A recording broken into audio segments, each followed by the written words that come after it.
So let me ask you something. What if our reality isn't as random as it seems? What if everything, and I mean everything, from the way we wake up and go to sleep to the very structure of life itself, is actually running on a simple, repeating blueprint?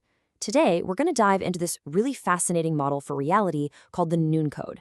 The idea here is that there's an underlying logic to everything, and once you see it, well, you start seeing it everywhere. Okay, to really get this, let's start with a cycle we all know inside and out. Being awake and being asleep, right? It feels like just an on and off switch. But what if it's way more structured than that? This model suggests it's actually a very precise four-station journey that every single one of us completes, every single day, and we don't even realize it. And this brings us to the core concept, the four-stage experience loop. It's this idea that our perception of the world isn't just one long, continuous movie. Instead, it's rendered inside a kind of four-stage container. And this isn't just about how time passes. This is about the fundamental architecture of how we even experience consciousness itself. Think about it like this. There are really only two core components at play. You've got the triangle, which is you. You're the driver, the point of consciousness, and your very breath is what moves you. And then there's the square, which is the frame, this four-station map of reality. So your entire conscious journey, it's really just the experience of you, the triangle, moving through the four corners of this square, over and over and over again. Now here's where it gets really interesting. The model suggests we're not just living one life, but we're actually experiencing two parallel realities every 24 hours. You've got your waking life, right, the physical world, and then you have your dream life. But the big insight here is that the dream world isn't just random chaos. It uses the exact same four-part architecture as our waking world. It's just that the physical inputs are turned way, way down. So this slide lays out the whole daily circuit. First, we cycle through the four stations of our waking reality. Then, we kind of log off and cycle through the four stations of our dream reality.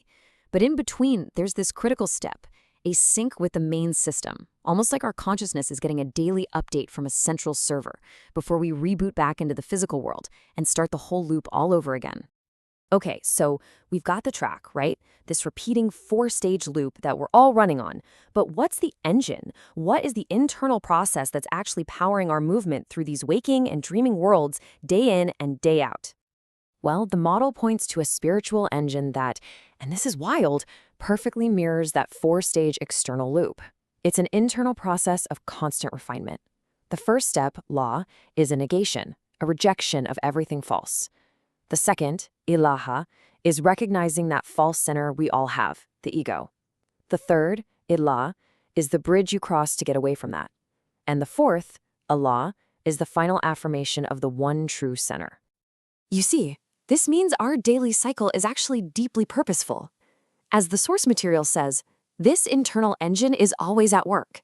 It's constantly breaking false signals, exposing our own ego, guiding us across a bridge toward truth, and then sealing our connection to the real source of command. It's literally a journey of alignment that's happening inside of us with every single breath. And this, of course, brings us to an even deeper question. We've got a map of reality with four stations. We've got an engine with four gears. It's a perfect machine. But a machine, no matter how perfect, isn't alive. So what is it that breathes fire into this engine? What actually animates this whole system? The answer, according to the Noon Code, is the number 5. Now, 5 isn't just the next number in the sequence. It represents a whole different dimension. It's the hidden principle of life itself, the command that takes that stable four-part structure we've been talking about and makes it all come alive. So let's just get really clear on the roles here. The number 4 is the container. It's the stage, the field, the stable and predictable frame. It represents the known world of structure that we can see and touch and measure. It's what provides the stability for anything to even exist in the first place. The number 5, though, that's the life force that enters the container. It's the living, unseen root that gets injected into the structure, and it turns a static blueprint into a dynamic, living reality. You could say that 4 builds the house, but it's 5 that makes it a home. Now, this isn't just some random idea. It's presented as a universal law of organization. A living system is always made of one central commander and 4 supports. And once you see this pattern, you see it everywhere. Think about it. A queen bee and her hive, a CEO and their core team. The pattern is absolutely fractal. And you don't have to look very far for a perfect model of this law. Just look at your own hand. The 4 fingers, they're the support system. They can grasp and hold things. But it's the thumb, that single opposable commander, that gives them direction, gives them purpose, and turns them from just 4 separate digits into an incredibly masterful tool. And that same 1 plus 4 pattern just scales right up to our entire being. Our body operates within a kind of container made of 4 stable domains. But it's our consciousness, that single unseen driver, that coordinates the whole show, turning a bunch of cells and systems into a unified, living person. So this leads us to the central mystery of it all. If we can see the 4 supports everywhere, in the structure of our bodies, in the world, then where is this 5th element? If it's the commander, the most important part of the whole system, why is it totally hidden from view? Well, the distinction is crucial. We live inside the 4-part frame. Its laws, its components, they're like the administrators of a city. They maintain the structure. But the 5th element isn't in the city, it's the governor of the city. We don't see it in the structure itself, but we absolutely recognize its presence through its effects. The order, the perfect timing, the growth, the fact that the whole system works together at all. And this model gives a name to that unseen, life-giving governor, Rahman.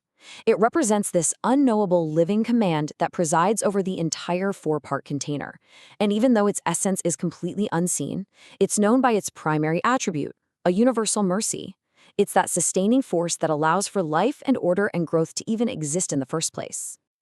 So we're left with this really profound final thought. After seeing reality as this 4-part structure that's animated by an unseen 5th, what if our entire experience of being alive is nothing more and nothing less than the experience of being held within a system that's governed by a vast, intelligent mercy? A mercy that we can feel and witness in its effects all around us, but can never directly see.